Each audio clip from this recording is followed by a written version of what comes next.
से हड़ताल के चक्कर में मैं घर का धंधा भूल गई, दिन की भूख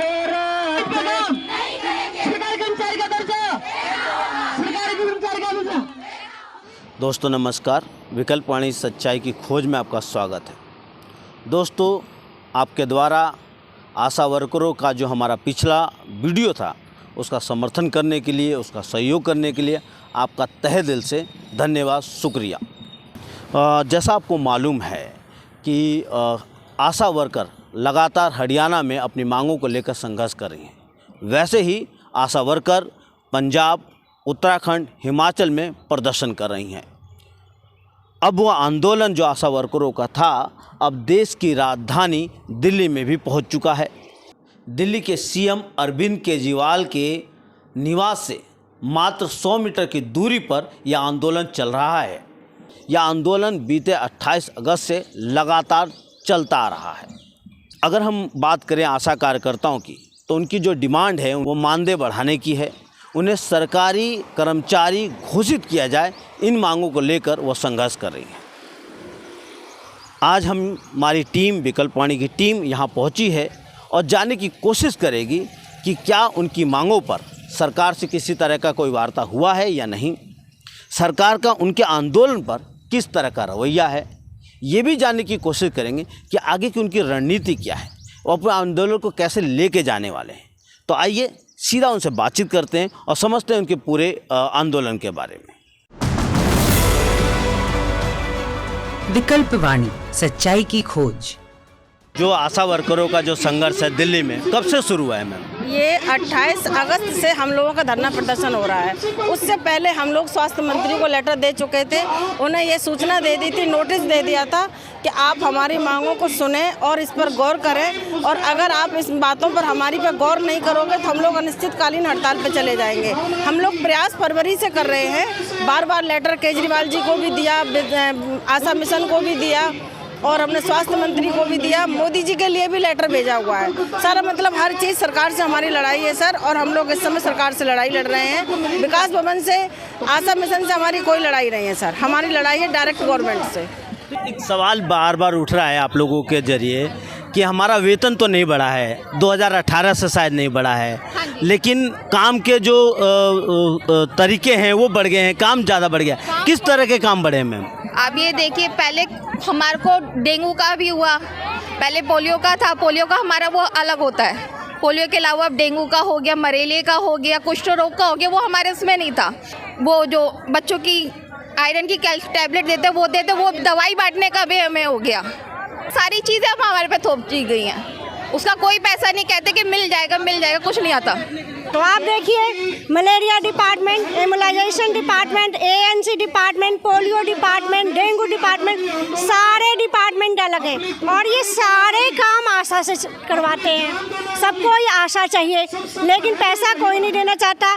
13 साल पहले हमारे पास सर्वे का 10 रुपया था।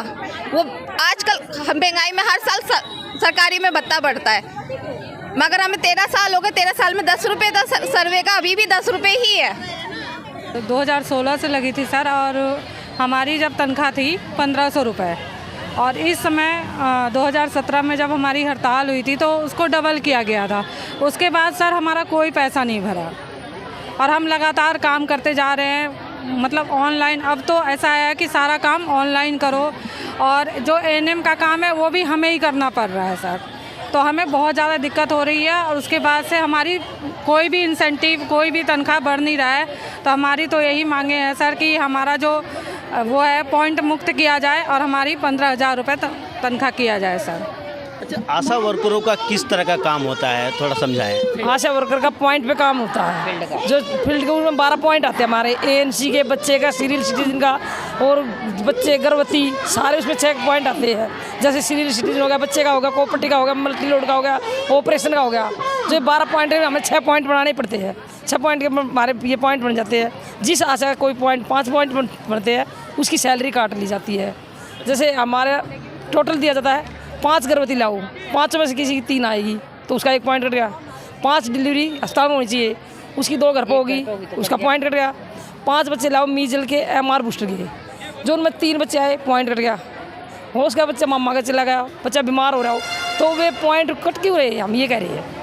पहले पॉइंट नहीं करते थे और 2 साल से पॉइंट कट गए, जब सैलरी बन रही है। हाँ, और 60 घर का हर महीने सर्वे। आपको पूरे महीने में 12 काम करने पड़ते हैं, अगर आप उसमें से एक भी कम किया तो आपको सिर्फ 500 रुपये मिलेगा। नहीं, पॉइंट कट जाएगा, पॉइंट कट जाएगा उसका। हाँ, हमें हर चीज़ के पॉइंट दिए जाते हैं। पॉइंट जी, हमें हर चीज़ का पॉइंट मिलता है। अगर हमारा पॉइंट 2, हमने 4 गर्भवती दी, अगर हमने 4 में से 3 रजिस्ट्रेशन कराई, 1 नहीं हो पाई, तो हमारा पॉइंट नहीं मिलेगा। 4 की 4 रजिस्ट्रेशन हो जाइए। कई गर्भवती, कई अब हमारी मेरे इस महीने 4 डिलीवरी होने वाली है। 4 डिलीवरी तो 1 डिलीवरी गाँव चली गई और दूसरी डिलीवरी कोई शादी में चली गई, वो अपने मायके हो गई, तो मेरा 2 डिलीवरी नहीं लगेंगी, जो चली गई वो भी नहीं लगेगी। मैंने 9 महीने तक उनकी देख रेख करी, मेरा कुछ नहीं लगेगा, मेरा सब कट जाएगा, मेरा पॉइंट भी कट जाएगा। तो पॉइंट करने पे फिर कितना पैसा मिलेगा? पॉइंट करने पे 500 रुपये, मतलब पूरे महीने की जो सैलरी आएगी सिर्फ 500 रुपये। 500 रुपये हमें पॉइंट करने पे 500 रुपये मिलेंगे। में एक बात और सामने आ रही है, आप लोग एक डिमांड कर रहे हैं कि हमको सरकारी कर्मचारी घोषित किया जाए, ऐसी मांग क्यों कर रहे हैं मैम? सर देखिए, सरकारी कर्मचारी तो हमें घोषित करना ही होगा, क्योंकि हम सरकार का सारा काम कर रहे हैं, ठीक है, और हम जितना काम हम करके दे रहे हैं सर, अगर हमें सरकारी कर्मचारी नहीं घोषित करेंगे तो आगे आने वाले समय में भी दिक्कत होगी। हमारा भी घर परिवार है सर, हम पूरे दिन काम करते हैं, 24 घंटे की हमारी ड्यूटी होती है। कोई भी फ़ोन आता है, डिलीवरी का हो गया, तो हमें उसी समय हॉस्पिटल जाना पड़ता है सर लेके। आधी रात को हम घर से बाहर रहते हैं सर, हमारी कोई रिस्पेक्ट नहीं है। हॉस्पिटल में भी हम जाते हैं तो हमारे को गार्ड बाहर से ही बोलते हैं कि आप बाहर बैठिए, आपकी ज़रूरत नहीं है यहाँ पे, हम खुद देख लेंगे। तो सर हमारी रिस्पेक्ट भी नहीं है, बहुत ज़्यादा दिक्कत हो रही है हम लोगों को। आप लोग एक तरह से वर्कर ही है ना, तो आपको ESI, PF या जो सामाजिक सुविधा सरकार को देनी चाहिए, वो क्या मिलता है आपको? नहीं, हमें कोई सुविधा नहीं मिलती है, बल्कि हम लोग हॉस्पिटल में भी जाओ ना तो वहाँ पे भी हमारी कोई सुनवाई नहीं है। पेशेंट के साथ जाएंगे तो हमें बाहर ही खड़ा कर देते हैं, कोई वैल्यू नहीं है हमारी।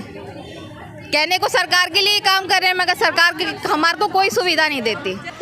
सरकार से कोई वार्ता हुई या कोई बुलावा आया क्या आपके पास? अभी तक सरकार से कोई वार्ता नहीं हुई। आशा मतलब ये जो प्रशासन है ये सिर्फ अपना दबाव बना रहा हमारे ऊपर, हमारी हड़ताल को ख़त्म करने के लिए तरीके के हथकंडे अपनाए जा रहे हैं। आशा वर्कर को कमज़ोर करने के लिए आपको निकाल दिया जाएगा, नई भर्ती ले ली जाएगी, आपको टर्मिनेट कर दिया जाएगा, चेतावनी लेटर दिए जा रहे हैं। अगर लेटर लेने के लिए वहाँ नहीं गए, बाई पोस्ट भेजे जा रहे हैं, दरवाजे पर लगाए जा रहे हैं, फैमिली को इन्वॉल्व भी किया जा रहा है। काम आशा वर्कर करती है, फैमिली इन्वॉल्व क्यों है इस चीज़ में? तो फैमिली इस चीज़ का डिसीजन नहीं लेगी ना, मेहनत हम करते हैं तो डिसीजन हम लेंगे सर। दोस्तों, अभी आपने आशा कार्यकर्ताओं और उनके नेताओं की बातों को सुना। उन्होंने एक बात बार बार उठाया, यह आशा कार्यकर्ता बीते कई सालों से स्वास्थ्य और परिवार कल्याण मंत्रालय के अंतर्गत राष्ट्रीय ग्रामीण योजना के तहत काम कर रही हैं, परंतु सरकार इन्हें श्रमिक नहीं मानती है।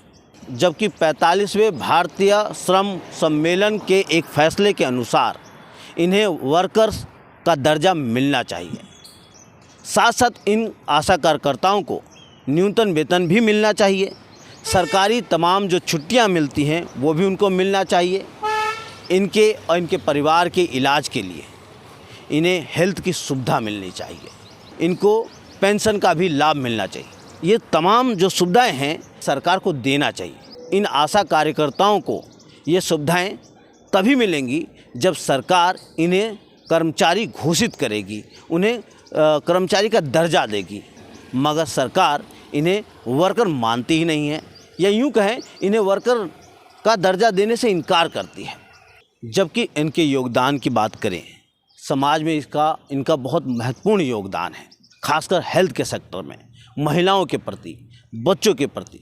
लेकिन सरकार उन्हें सरकारी कर्मचारी का दर्जा नहीं दे रही है। तो ये साफ लगता है कि अगर इनकी भूमिकाओं को देखें, इनकी जिम्मेदारियों को देखें, तो लगता है कि इनकी मांग जायज़ है और इनकी मांगों पर सरकार को विचार करना चाहिए। इस बारे में आप भी सोचिए। आप अपनी राय लिखने के लिए, अपनी राय देने के लिए आप हमें कमेंट कर सकते हैं और इस बारे में सोचिए, समझिए और देखते रहिए विकल्प वाणी, सच्चाई की खोज।